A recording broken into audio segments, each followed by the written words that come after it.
Hello, I'm Charlie Thompson, and welcome to the pre-lab video for Topographic Analysis, Glacial Geomorphology. Before we get started, let's take a look at the key learning concepts for this lab. Analyze and describe geomorphic processes using topographic maps, photo stereo pairs, and Google Earth imagery. Interpret and describe several glacial processes and the characteristic landscapes that result, including erosional and depositional features of alpine and continental glaciers. Let's go over some of the key alpine glacial features. The first feature is a cirque, which is a bowl-shaped depression that snow accumulates in until the snow is compacted to firn, and then as more snow falls to ice. When the ice is about 150 feet thick, the glacier will flow downhill. As the glacier flows downhill, it will abrade the ground underneath, pick up rocks that will further abrade the ground, and move this loose material called moraine to the front and sides of the glacier. The material that's pushed to the sides is called lateral moraine. When two glaciers flow together, the lateral moraine is trapped in the middle and becomes medial moraine. The material at the current end of the glacier is called end moraine. The material pushed to the end that marks the furthest extent of a glacier is called terminal moraine. Now let's see what some of these features look like in Google Earth.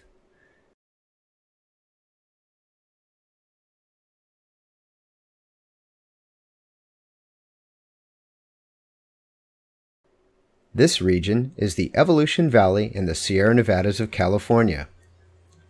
We can see the topographic map overlay from your manual, and if we tilt the view, we can really get a feeling for how much work glaciers have done in this region.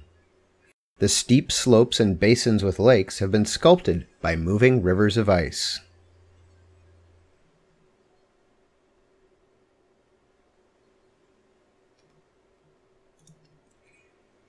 The cirques, the bowl-shaped depressions that snow collects in, are one of the dominant landscape features.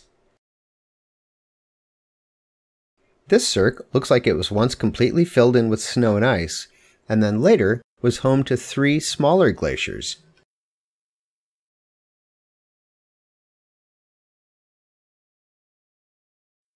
In this view, we can also see the evidence of the glaciers in the moraine, the loose rock, sand, and silt left behind after the glaciers have melted back.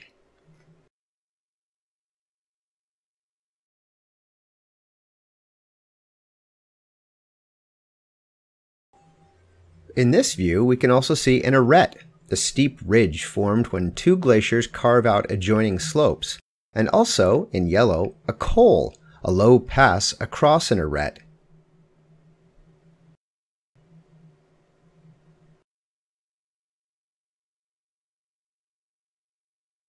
The erosive power of glaciers also forms horns, pyramidal peaks caused by glaciers eroding several sides of the peak. This horn was the result of a glacier on this side, and on this side, and on this side. The same glaciers that formed the horn also formed more arêtes, shown here in green.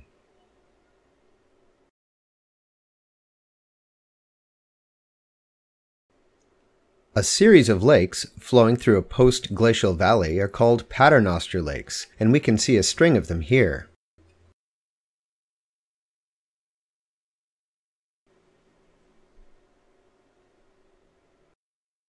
Now let's go to Tuolumne Meadows in Yosemite to see another alpine feature, a roche moutonnées.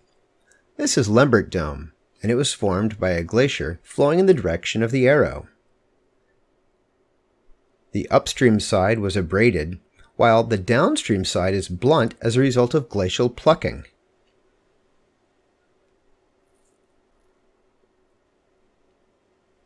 On the east side of the Sierras, there are excellent examples of moraines. Here we can see 3 distinct moraines, which tells us that there was an early, large glacier, followed by a second, later smaller glacier, and a third, even smaller glacier.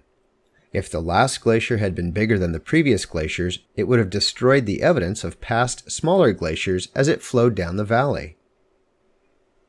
Many of the valleys flowing off of the east side of the Sierra Nevadas have moraines, as shown by these three. That's it for this pre-lab video. I wish you good luck on your topographic analysis glacial geomorphology lab.